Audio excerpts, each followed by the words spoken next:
Alhamdulillahi Rabbil Alamin. Nahmaduhu wa nasta'inuhu wa nastaghfiruh wa nastahdihi wa natubu ilaih wa na'udzu billahi min syururi anfusina wa min sayyiati a'malina may yahdihillahu fala mudhillalah wa may yudlil fala hadiyalah. Asyhadu an la ilaha illallah wahdahu la syarikalah wa asyhadu anna Muhammadan abduhu wa rasuluh. Allahumma salli wa sallim ala sayyidil mursalin wa ala alihi wa ashabihi ajma'in. Amma ba'd. Rabbi shrah li sadri wa yassir li amri wa hlul 'uqdatam min lisani yafqahu qawli. Subhanaka la ilma lana illa ma 'allamtana innaka antal alimul hakim. Bersyukur kita kepada Allah dengan melafalkan alhamdulillah. Selawat dan salam kita sampaikan kepada Nabi kita Muhammad dengan ucapan Allahumma salli wa sallim ala sayyidina Muhammad salawatullah wa salamuhu alaih beserta keluarga wa ala alih dan para sahabatnya wa ashabihi dan orang yang mengikuti sampai hari kiamat wa man tabi'ahum bi ihsanin ila yaumiddin. Hadirin yang dimuliakan Allah, Allah Subhanahu wa ta'ala menciptakan alam semesta ini dengan kehendaknya,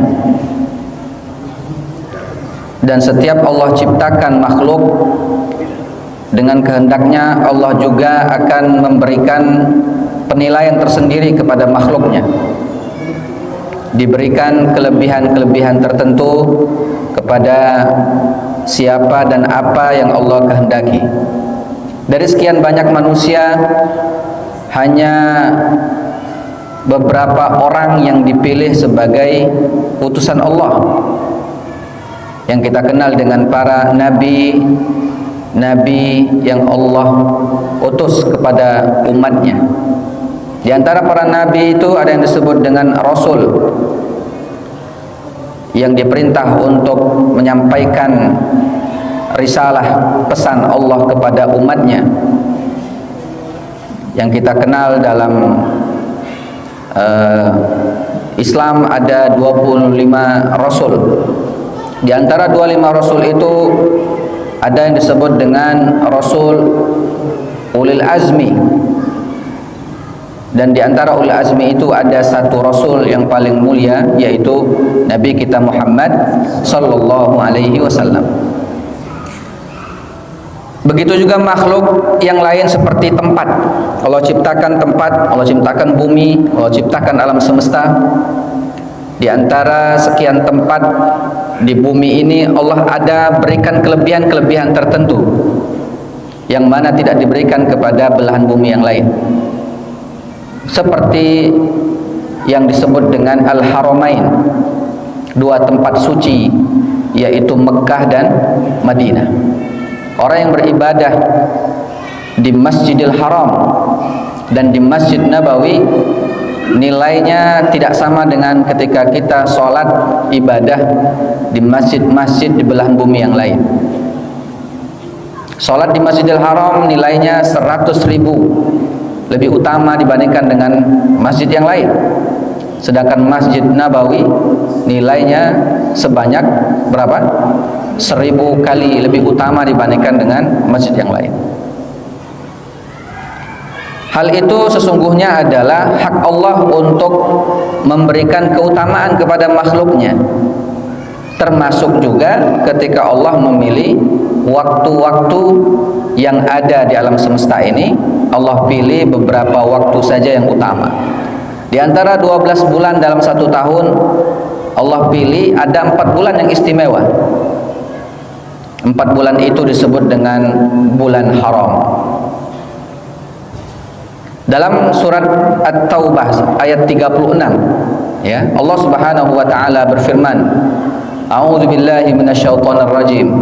Inna iddatasy syuhuri 'indallahi 12 syahran fi kitabillah yauma khalaqas samawati wal ard minha arba'atun hurum dzalikat dinul qayyim fala tadhlimu fihinna anfusakum wa qatilul musyrikina kafah kama yuqatilunakum kafah wa'lamu annallaha ma'al muttaqin. Surat At-Taubah ayat 30 ayat 36. Surat At-Taubah, Bapak Ibu, sebelum kita masuk ke tafsir dari ayat ini, perlu kita ingat bahwa ketika baca surat At-Taubah, kita tidak diperkenankan memulainya dengan bacaan basmalah. Cukup kita mengucapkan a'udzubillahi minasyaitonir rajim. Banyak yang bertanya, kenapa tidak menggunakan basmalah? Bukankah di surat-surat yang lain dari Al-Fatihah sampai An-Nas 113 surat, kita kalau mulai baca surat-surat itu kita disunnahkan mengucapkan basmalah. Kenapa di At-Taubah justru kita tidak diperkenankan, tidak disunnahkan untuk membaca basmalah? Para ulama menjelaskan, diantaranya kami ambil salah satu pendapat dari Syekh Said Tantawi rahimahullah, seorang ulama tafsir Al-Quran yang mengarang tafsir judulnya Al-Wasit.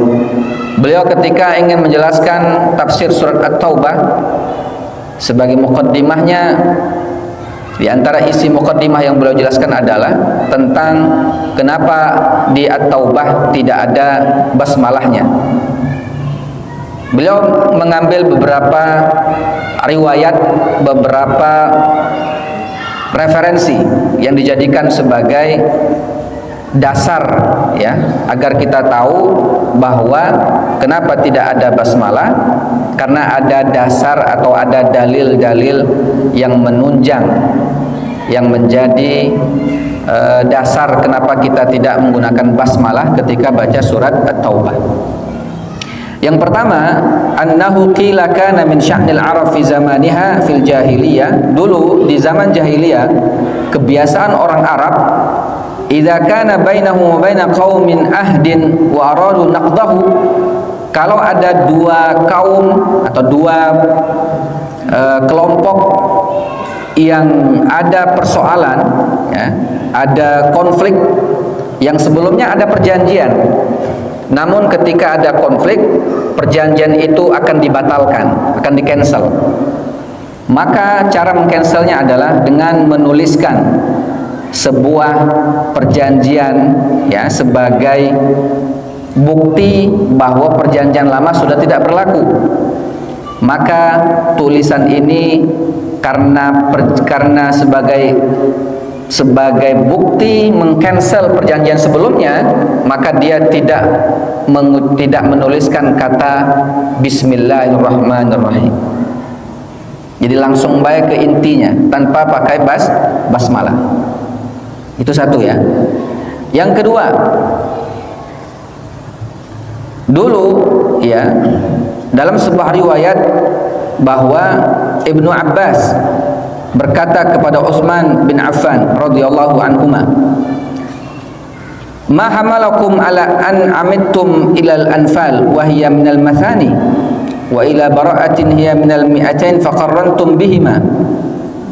Ya, kata Ibnu Abbas kepada Utsman bin Affan, kenapa kalian menuliskan surat Al-Anfal dan surat At-Taubah itu jadi satu, ya, padahal dia menurut sebagian dari para sahabat adalah dua surat yang berbeda.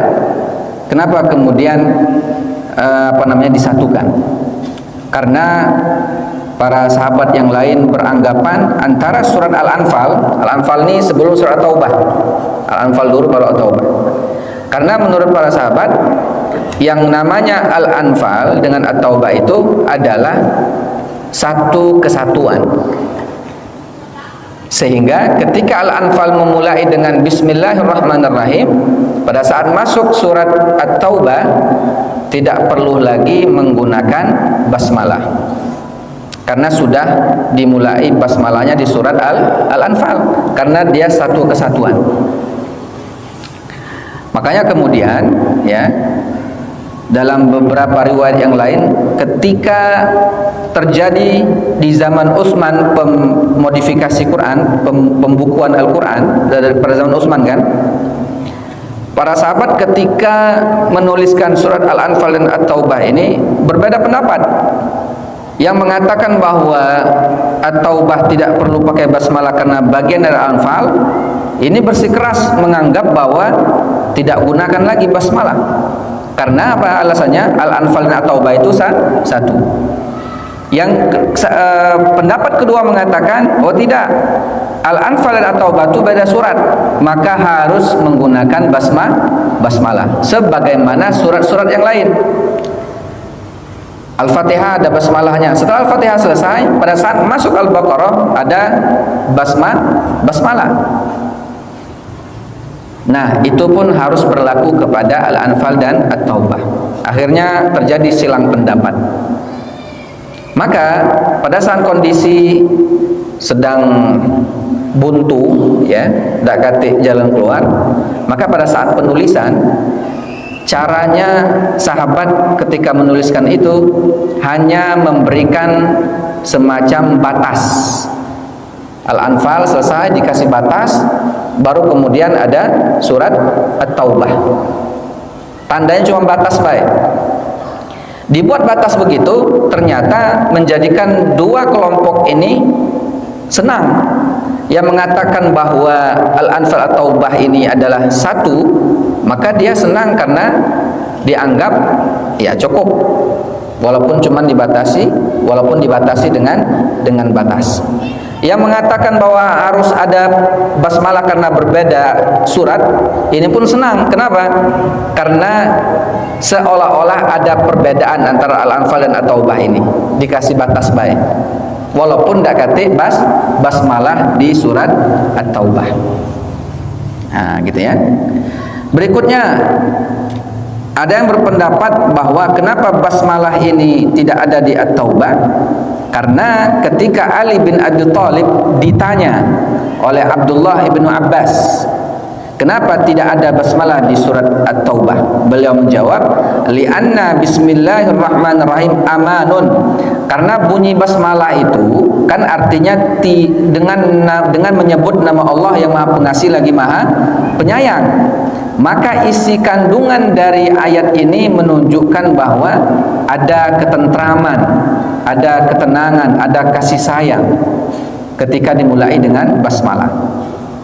Wa bara'atun nazalat bisayfi laisa fiha amanun. Sedangkan surat At-Taubah itu turun pada saat terjadi banyak peperangan antara kaum muslimin dengan orang-orang musyrik. Artinya di sana tidak ada ketentraman, tidak ada ketenangan karena terjadi konflik, ya, perperangan yang terjadi. Makanya kata Ali bin Abi Thalib, At-Taubah itu tidak perlu menggunakan basmalah. Yang lebih jelas lagi, ya, Imam Al-Qurtubi, ya, Imam Jalaluddin As-Suyuti menyatakan, lam tuktab fiha al-basmalah li'annahu sallallahu alaihi wasallam lam ya'mur bidzalik. Kenapa tidak ada basmalahnya di At-Taubah? Karena Nabi tidak menyuruh menuliskan basmalah. Kama yu'akkidu min hadithi rawahul Hakim. Sebagaimana dijelaskan, ditegaskan dalam hadis riwayat Imam Al-Hakim. Jadi Nabi itu kalau ada turun ayat, turun surat, beliau menegaskan, tulis ini, letakkan di sini, letakkan pada surat ini, letakkan pada ayat ini. Nah, di surat At-Taubah itu Nabi tidak memerintahkan untuk menuliskan basmalah. Maka akhirnya sepakat, ya, para ulama, surat At-Taubah ini tidak dimulai dengan basmalah, baik di awalnya, ya, ataupun di tengah-tengah suratnya. Bara'atun minallahi wa rasulih. Awal ayat itu kita tidak menggunakan basmalah, termasuk di tengah-tengah ayat seperti surat At-Taubah ayat 36 yang kita bahas pada malam ini. Inna iddatash syuhuri 'indallahi 12 syahran. Di ayat 36 kita tidak nyebut basmalah, tapi kita awali dengan ta'awuz, a'udzu billahi minasy syaithanir rajim.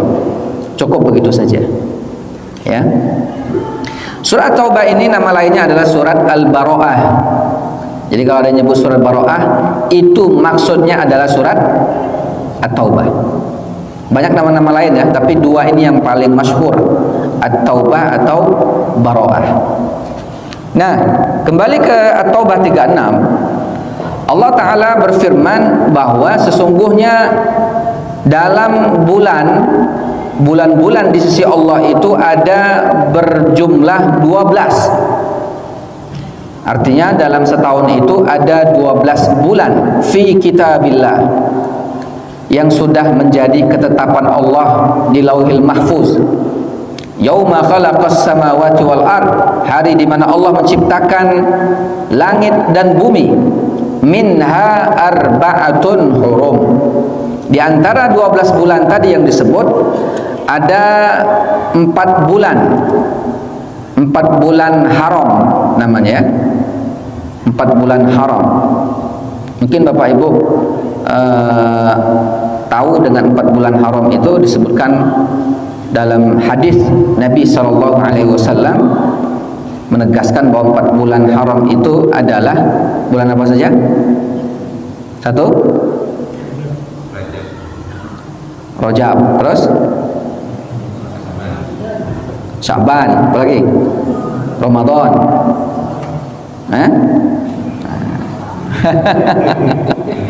Ya. Laju disebut kegalau kakek. Ya, kalau 4 bulan kita sebut dulu 12 bulan dalam Hijriyah, tahun Hijriyah. Apa saja? Bulan pertama apa?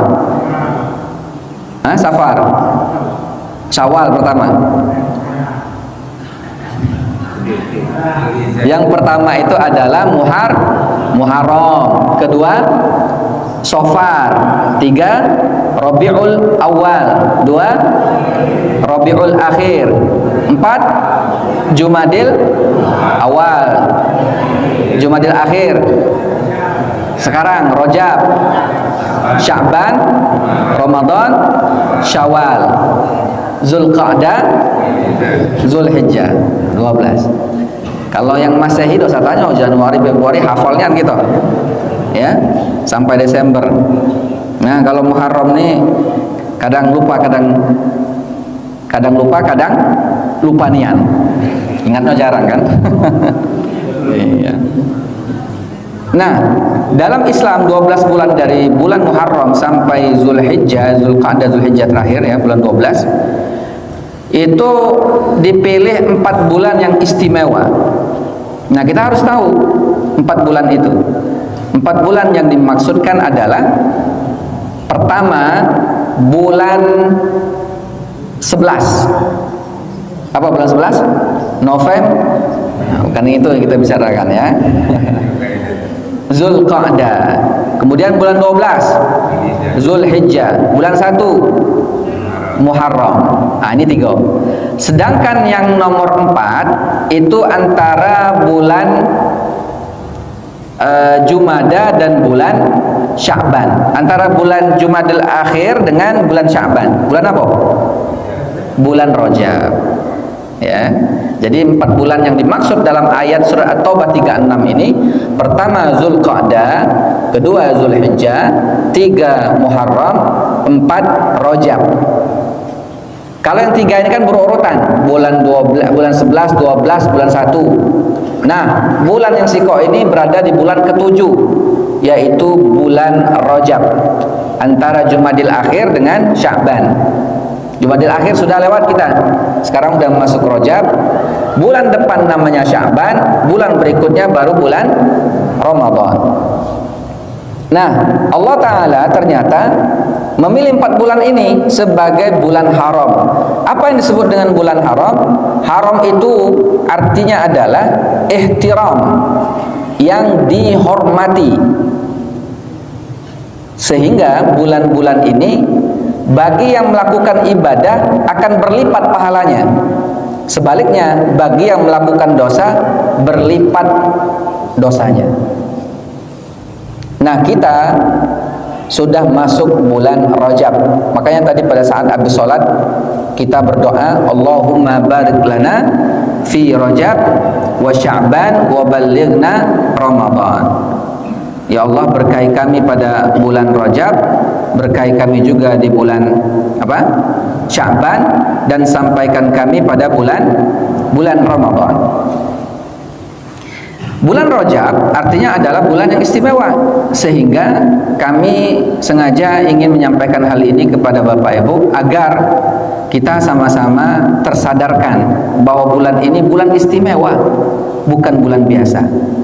Sampai-sampai Allah menyebutkan ya dalam surat At-Taubah ayat 36 itu arba'atun hurum, 4 bulan yang istimewa. Nabi menjelaskan 4 bulan ini diantaranya adalah bulan Rajab yang sekarang sedang kita rasakan, yang kita sudah masuk ke dalamnya. Mumpung masih awal nih ya, maka kita manfaatkan sebaik-baiknya bulan Rajab ini dengan ibadah-ibadah dan ketaatan-ketaatan kepada Allah Subhanahu wa taala.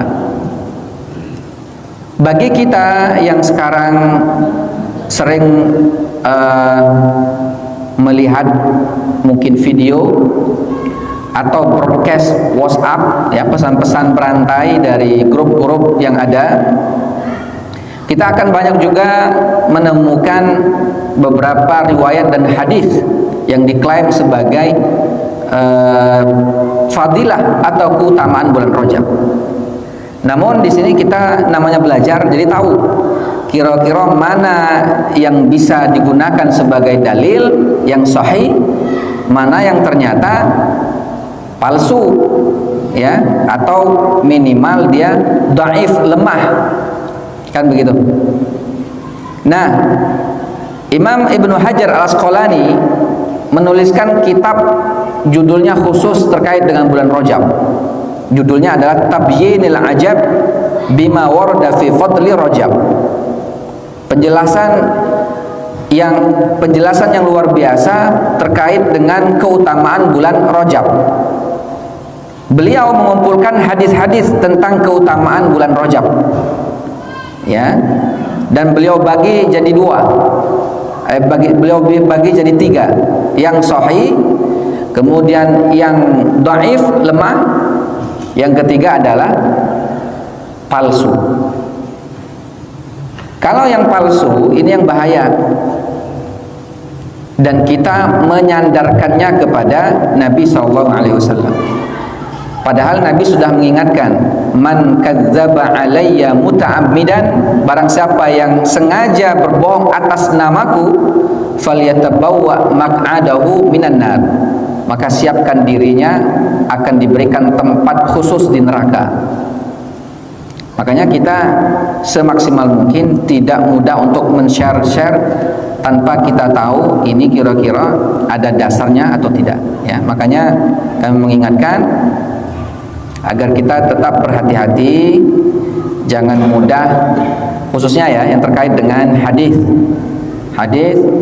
yang disebut sebagai bersumber dari Nabi Muhammad sallallahu alaihi wasallam ya, agar kita tidak terjerumus kepada hal-hal yang dusta mengatasnamakan Nabi Muhammad sallallahu alaihi wasallam. Nanti kita bacakan beberapa hadisnya yang mungkin pernah Bapak Ibu dengar atau Bapak Ibu baca. Tapi sebelum itu kita jelaskan dulu bulan Rajab ini kenapa istimewa. Dari penamaan Bapak Ibu, penamaan bulan Rajab ini ya, ulama menyebutkan ada sama niyata asyra isman, ada 18 nama untuk bulan Rajab. Baik, banyak sekali kan, 18 nama. Banyaknya nama menunjukkan bahwa istimewa yang punya nama. Contoh Allah, yang kita tahu berapa nama Allah? Tis'a wa tis'in, 99. Artinya memang istimewa yang punya nama, yaitu Allah. Makin banyak nama menunjukkan makin istimewa yang punya nama. Begitupun bulan Rajab ada 18 ya, di antara ulama menyebutkan. Nah, yang paling sering ya disebutkan itu nama-nama bulan Rajab ini adalah, pertama namanya adalah Syahrul Asham. Maksud Syahrul Asham itu adalah bulan Asham, itu artinya peka. Peka bahasa Palembang. Tahu ya peka? Apa bahasa Indonesianya peka? Tuli. Nah, ya, tuli. Kenapa bulan disebut dengan bulan tuli? Karena bulan ini sejak zaman dulu sampai ini hari menjadi bulan yang tenang dan tentram. Sejak zaman dulu kalau sudah masuk bulan Rajab tidak ada peperangan sama sekali. Tidak terdengar dentingan pedang, tidak terdengar dentingan tombak, tidak terdengar jeritan-jeritan tangisan, jeritan kematian. Karena pada bulan Rajab ini bulan yang tenang, tentram, tak terdengar suara-suara peperangan. Itulah kenapa disebut dengan Syahrul Asam, bulan tuli, ya, tak terdengar sesuatu yang mengerikan. Nah, itu satu. Yang kedua, bulan Al-Asab, bulan limpahan karunia, linsibabir rahmati fihi. Karena pada bulan Rajab Allah melimpahkan rahmatnya kepada hamba-hambanya yang melakukan ketaatan kepada Allah. Yang ketiga, bulan ini disebut dengan Munassirul Asinnah, bulan yang setiap tombak dan pedang itu tidak digunakan.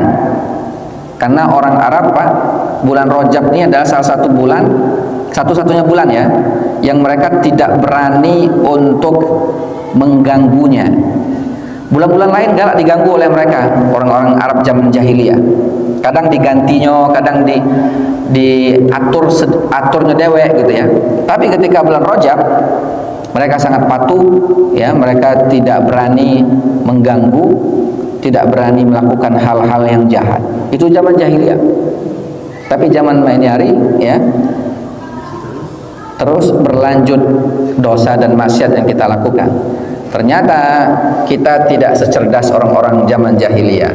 Nah, jangan sampai gitu ya. Makanya kita disunnahkan memperbanyak ibadah di bulan Rajab. Apa dasarnya, apa dalilnya? Dalilnya tadi yang kita sebut, keumuman ayat At-Taubah ayat 36 tadi yang berjudul, yang berbunyi inna iddatasyuhur, sesungguhnya ada bulan yang 12 itu, dan di antara 12 bulan itu ada 4 bulan yang istimewa, dan di antara 4 bulan itu ada bulan Rajab. Artinya menunjukkan bahwa bulan Rajab ini istimewa dalam Islam. Kalau kita ibadah di dalamnya, maka kita pun akan mendapatkan keistimewaan pahala di sisi Allah Subhanahu wa taala, ya. Bapak Ibu yang dimuliakan Allah Subhanahu wa taala, sehingga kita disunahkan banyak ibadah, mulai dari puasanya, ya, puasa di bulan Rajab. Apa dalilnya? Dalilnya adalah hadis riwayat dari Abu Daud. Disebutkan bahwa hadisnya panjang ya, tapi salah satu inti hadis itu adalah sum minal hurum watruk, berpuasalah di bulan-bulan haram. Artinya bulan apa saja? Zulqa'dah, Zulhijjah, kemudian Muharram dan Rajab. Watruk, tapi jangan puasa itu dianggap sebagai kewajiban, namun statusnya adalah sunnah. Dalam riwayat Imam Al-Bukhari, Imam Muslim, Nabi itu pernah kalau bulan Rajab beliau puasa, hampir para sahabat menyebutkan kami tidak melihat beliau ini tidak puasa selama sebulan, puasa terus, ya, di bulan Rajab. Namun di kesempatan lain Nabi tidak puasa sampai beliau, ya, dianggap menunjukkan bahwa ini puasa Rajab ini puasa sunnah. Namun karena dia bulan haram, bulan istimewa, kita sangat dianjurkan untuk melaksanakan puasa-puasa sunnah. Yang biasa melakukan Senin Kamis, niatkan juga untuk puasa Rajab, ya Bapak Ibu yang biasa Senin Kamis nih, jangan lupa niatkan juga puasa Rajab, dapat 2 pahala. Satu, pahala Senin, misalkan hari Senin, puasa Senin Kamis ya. Yang kedua, dapat pahala puasa Rajab. Nah, yang ibu-ibu banyak misalkan ada utang puasa Ramadan, nah kesempatan bulan Rajab ini dibayar, sekalian dapat 3 qadha Ramadan, dapat Senin sunnah Kamisnya dapat, Senin Kamis sunnah dapat, bulan Rajabnya dapat.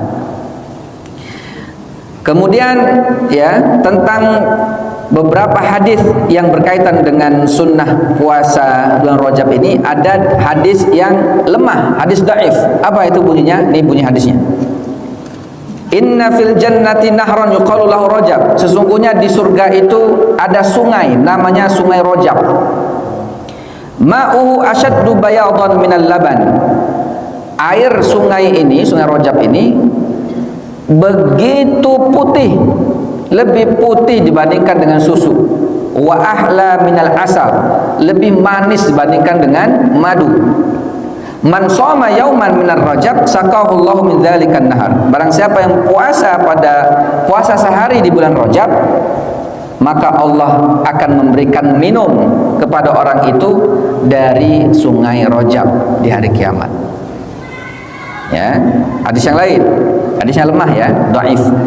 Man shoma min Rajab yauman, barang siapa yang puasa Rajab sehari, kana kasyami syahrin, seperti dia puasa selama sebulan penuh. Wa man shoma minhu sab'ata ayyam, barang siapa yang puasa 7 hari di bulan Rajab, ghulliqat anhu abwabal jahim as-sab'ah, maka akan ditutupkan buat dirinya pintu neraka jahanam yang 7 pintu neraka ditutup kalau puasa 7 hari di bulan Rajab. Wa man shoma minhu thamaniya, yang puasa 8 hari, futihat abwabul jannah thamaniya, akan dibukakan pintu surga yang 8 pintu surga itu dibukakan buat dirinya. Wa man shoma minhu 10 ayyam, yang puasa 10 hari, buddilat sayyi'atuhu hasanat, akan diganti dosa-dosanya dengan pahala, kejahatan-kejahatannya dengan kebaikan. Ya, itu diantara hadis yang dianggap oleh para ulama sebagai hadis yang lemah, dhaif. Oke, hadis yang lainnya. Rajab syahrullah, bulan Rajab adalah bulan Allah. Wa Sya'ban syahri, sedangkan Sya'ban adalah bulanku. Wa Ramadan syahrul ummati, sedangkan Ramadan adalah bulan umatku. Nah, ini disebut oleh Imam As-Suyuti dalam kitabnya Al-Jami'ul Kabir, ya, nahu min riwayati Abi Hafs, termasuk yang dipersoalkan ya secara kesahihan hadisnya. Baik. Termasuk sholat ini juga ya, tentang sholatnya. Ada istilah sholat gharaib, sholat Rajab. Mungkin sudah ada yang sholat Rajab kali ya. Ini hadisnya, diantaranya adalah man shallal maghrib, barang siapa yang sholat maghrib fi awwali lailatin min Rajab, di tanggal pertama, tanggal 1 di bulan Rajab pada malamnya. Summa shalla ba'da 20 rakaat, kemudian sholat lagi setelah itu sebanyak 20 rakaat. Yaqra fi kulli rakaatin bi Fatihatil Kitab, setiap rakaat dia baca Al-Fatihah, kemudian dia baca Qul Hu, ya. Maka Allah akan menjaga dirinya, keluarganya, hartanya, anaknya, dan dijauhkan dia dari azab kubur. Wajaza ala sirat kal barqi, kalau melewati jembatan sirat seperti kilat, bi ghairi hisab wala azab, tanpa dihisab, tanpa azab. Mantap ya. Pokoknya hadisnya ini diantara salah satu karakteristik dari hadis yang bermasalah, hadis dhaif, bahkan hadis maudhu itu adalah ketika dia sudah sangat berlebihan dalam hal keutamaan. Kayak gini kan, cuman sholat 20 rakaat di tanggal 1 Rajab, melewati sirat seperti kilat, tanpa hisab, tanpa azab, ya. Semua keluarga aman, dijauhkan dari azab kubur. Lemaknya enggak? Sekali sholat itu baik berarti gitu. Nah, ini menunjukkan bahwa hadisnya maudhu ya, hadisnya palsu. Karenanya yang semacam ini kalau kita baca, ya udah anggap saja orang yang nge-share ini tidak tahu ya, dan kita tidak perlu merepost, mengulang posting atau melanjutkan broadcast ya, pesannya ke yang lain, jangan. Terus Pak Ustadz, jadi kami tidak usah ibadah di bulan Rajab. Justru banyak-banyak ibadah bulan Rajab, tapi jangan berdasarkan pada hadis-hadis yang tadi. Cukup dengan ayat At-Taubah 36 tadi yang menunjukkan bahwa bulan Rajab ini bulan haram, bulan istimewa, maka selesai. Sudah menjadi dasar yang kuat agar kita memperbanyak ibadah kepada Allah Subhanahu wa taala. Jadi bukan berarti kita nyebutnya hadis-hadis dhaif laju kita tidak ibadah, laju kita malas ibadah bulan Rajab, tidak. Justru ini agar kita lebih cerdas. Jangan mudah-mudah mengambil hadis-hadis yang tidak berdasar. Karena khawatirnya ancaman Nabi tadi kaget kena ke kita. Ya. Dan memang ulama melarang kita melakukan sebuah ibadah berdasarkan pada dalil yang tidak berdasar, yang tidak kuat kesahihannya, apalagi yang palsu. Jadi cukup ibadah di bulan Rajab ini, motivasi kita adalah karena dia adalah bulan yang istimewa. Oke, bulan yang Nabi mengajarkan kita banyak-banyak ibadah di dalamnya. Udah itu aja. Sedangkan yang lain masalah keutamaan ini, keutamaan itu, ya kalau kita yang awam, yang tidak tahu, yakinlah bahwa karena ini bulan istimewa, maka pahalanya juga istimewa. Walau tidak disebut secara spesifik. Oke, puasa sehari 2 hari dapat ini, puasa 3 hari dapat ini. Tidak mesti harus spesifik begitu, tapi kita yakin kalau kita puasa sehari 2 hari bahkan lebih banyak puasa di bulan Rajab, maka pahalanya pun akan semakin besar. Gitu ya Bapak Ibu, mungkin bisa dipahami agar bulan Rajab ini kita maksimalkan dengan sebaik-baiknya. Kita gunakan untuk puasa, ngaji, mulailah mengaji, karena Nabi SAW pernah mengatakan bahwa ada bulan yang manusia ini terlalu terlupakan bulan ini, yaitu bulan Sya'ban. Kenapa bulan Sya'ban terlupakan? Karena antara bulan Rajab dengan bulan Ramadan. Maksud hadis ini secara makna yang tersirat dari yang tersurat hadis ini, bahwa bulan Rajab ini memang sejak dulu menjadi bulan istimewa. Antara Ramadan dengan Rajab, Sya'ban terlupakan karena memang 2 bulan ini bulan istimewa. Karena perbanyaklah ibadah, mulailah ibadah. Karena kan kita mau mendekati Ramadan, persiapan diri juga harus maksimal, mulai dari puasanya, dari tilawahnya.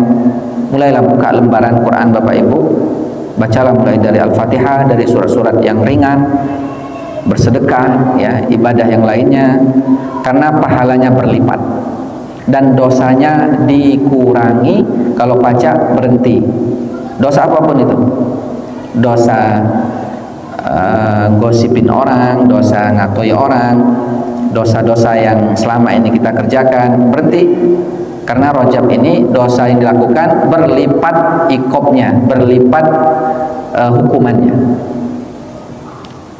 Karena itu Bapak Ibu yang dimuliakan Allah, mari kita perbanyak ibadah bulan Rajab. Dan terakhir, ya, bulan Rajab ini juga kita akan diingatkan dengan peristiwa yang sangat bersejarah, yaitu peristiwa Isra dan Mi'raj Nabi Muhammad sallallahu alaihi wasallam.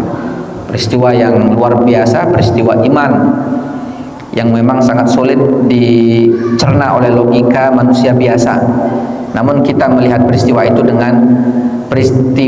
kita melihatnya dengan iman, sehingga kita percaya hal itu terjadi, fakta yang tak terbantahkan.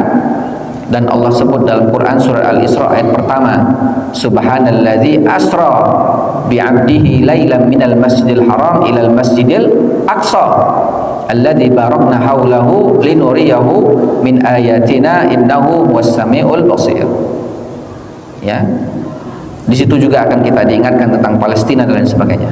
Insya Allah di lain kesempatan bisa kita bahas, ya. Pasti untuk malam ini, ya, mari Bapak Ibu gunakan bulan Rajab ini dengan sebaik-baiknya. Jangan disia-siakan, ya. Banyaklah baca Quran, banyaklah puasa sunnahnya, banyaklah sholat sunnahnya, berinfak, bersedekah, karena pahalanya berlipat. Ya, karena siapa tahu bulan Rajab ini kita mendulang pahala yang banyak, dan kita tidak ada yang memastikan bisa ketemu dengan Rajab tahun depan. Makanya ini kesempatan. Mudah-mudahan kita berdoa, mudah-mudahan panjang umur. Tapi sekali lagi, yang namanya umur kita kata yang tahu. Yang jelas, manfaatkan yang ada ini, ya, jangan sampai terlewatkan dengan sia-sia. Itu yang bisa kami sampaikan. Sebelum ditutup, ada yang ingin ditanyakan? Ada? Ya. Setelah Rajab kan Sya'ban, lalu ada lagi yang namanya riwah. Dari mana riwahan itu? Sehingga biasanya bulan Sya'ban itu memang suka beberapa reaksi kirim Fatihah. Katanya bulan ruah itu sebenarnya apa? Ya. Kalau ruah itu, kalau bahasa Indonesianya apa bulan ruah? Hah? Hah? Apa? Bulan sedekah.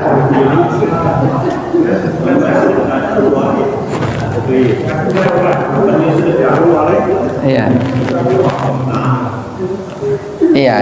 Sebenarnya begini, kita di bulan-bulan seperti bulan Sya'ban, ya, karena bulan Sya'ban ini kan Nabi mengingatkan banyak orang yang lalai, artinya tidak perhatian dengan bulan Sya'ban, karena dihimpit oleh dua bulan yang istimewa, yaitu bulan Rajab, ya, dengan bulan Ramadan. Jadi Sya'ban seolah-olah dia dipandang sebelah mata, ya. Makanya Nabi ingatkan, jangan, Sya'ban ini juga adalah bulan yang akan mengantarkan kita kepada bulan Ramadan, sehingga kita diperintahkan untuk juga banyak ibadah di bulan Sya'ban melalui sedekah, ya, entah namanya ruah atau apa, termasuk juga puasanya, sehingga bulan Sya'ban ini tidak terlupakan begitu saja. Gara-gara bulan Rajab tadi yang kita termotivasi, karena disebutkan secara khusus dalam At-Taubah 36, bulan Ramadan yang memang secara hadis banyak sekali keutamaannya, ditambah dengan puasa Ramadan, puasa yang wajib, maka Sya'ban ini juga kita diperintahkan untuk banyak-banyak ibadah, termasuk sedekah, ya, apapun namanya, mau ruah, mau sedekah, dalam rangka syukuran, ya, boleh. Ada lagi? Ibu-ibu ada?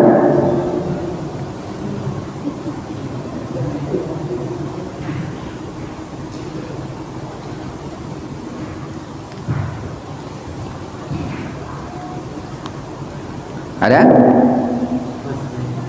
Pas. Baik, Bapak Ibu yang dimuliakan Allah, termasuk di bulan Rajab ini kita akan diingatkan dengan perang Tabuk, ya, perang bersejarah, perang Tabuk dan pembebasan Palestina oleh Salahuddin Al-Ayyubi pada tahun 1187 Masehi atau Hijriahnya 583 Hijriah. Kalau perang Tabuk ini perang yang mendapatkan kemenangan yang besar bagi umat Islam, karena melawan pasukan terkuat di muka bumi saat itu, pasukan Romawi, ya, pasukan Romawi itu berhasil dikalahkan, ya, oleh umat Islam yang kalau tidak salah jumlahnya sekitar 3.000 orang melawan 30.000 atau 50.000, ya, jauh sekali. Ini perang kedua melawan orang-orang Romawi. Ada perang Mu'tah setahun sebelumnya, itu juga terjadi perang yang sengit antara kaum muslimin dengan kekaisaran Bizantium Romawi. Pada saat itu Romawi kan menguasai dunia dengan kekuatan penuh, tapi Muslim Islam itu alhamdulillah membuktikan bahwa walau jumlahnya tak sebanding, namun mampu mengalahkan jumlahnya yang banyak. Dalam Al-Quran Allah juga menyebutkan, kam min fi'atin qalilatin ghalabat katsiratan biidznillah, fi'atan katsiratan biidznillah. Betapa banyak jumlah yang sedikit mampu mengalahkan jumlah yang banyak. Dan perang Tabuk dengan perang Mu'tah itu juga menjadi nikmat bagi umat Islam, sehingga Mekah Madinah itu tidak sampai terjajah oleh orang-orang Romawi. Padahal dulu Romawi kan mencengkram dunia dengan kekuatan militer mereka. Tapi pada zaman Nabi berhasil dihalau, sehingga mereka tak berani atau tak berhasil masuk ke Madinah, juga tidak ke Mekah. Kemudian di Palestina ya tahun 1187 itu Salahuddin Al-Ayyubi berhasil membebaskan Al-Aqsa, membebaskan Al-Quds dari cengkraman kaum salibis. Ya, orang-orang perang salib ya dulu, istilahnya perang salib. Dan itu menjadi sejarah umat manusia, yang menjadi sejarah umat Islam. Dan kita pun akan diingatkan tentang pentingnya Al-Aqsa, pentingnya Palestina bagi kita kaum muslimin. Baik Bapak Ibu yang muliakan Allah, mungkin itu yang bisa kami sampaikan. Mohon maaf jika ada kekurangan. Dan sebagai undangannya buat Bapak Ibu, tanggal 27 Januari ini hari Sabtu, kita mengundang Bang Onim dari Gaza Palestina. Tahu ya Bang Onim? Bang Onim itu yang menjadi orang yang hidup di Gaza sudah belasan tahun. Beliau tahu betul kondisi Gaza pada saat perang pertama itu, berapa hari, berapa minggu beliau di sana. Itu tahu betul kondisi Gaza. Dan beliau pulang ke Indonesia, kita undang untuk bercerita ya kepada kita, sekaligus penggalangan dana untuk saudara-saudara kita di Palestina, di Gaza Palestina. Beliau bersama istrinya, orang Palestina asli. Anaknya 2 tapi dibawa 1 yang perempuan ya. Ini lahir di Gaza Palestina. Kalau ada kesempatan silakan datang tanggal 27 jam 8 sampai zuhur insyaallah. Di Al-Azhar Convention Hall di Sekolah Islam Al-Azhar Kairo Palembang. Nah, silakan hadir. Sebenarnya dia daftar ya. Nanti linknya nanti saya kirim ke Bapak. Nanti boleh share ke Bapak Ibu untuk mendaftar secara gratis ya, biar didata berapa orang yang bisa datang sehingga kita siapkan tempatnya. Wallahu a'lam bishawab. Mungkin itu yang bisa kami sampaikan, mudah-mudahan bermanfaat. Kita tutup bersama-sama dengan lafal hamdalah dan doa kafaratul majlis. Alhamdulillahirabbil alamin, subhanakallahumma bihamdika asyhadu an la ilaha illa anta astaghfiruka wa atubu ilaik. Hadanallahu wa iyyakum ajma'in. Assalamualaikum warahmatullahi wabarakatuh.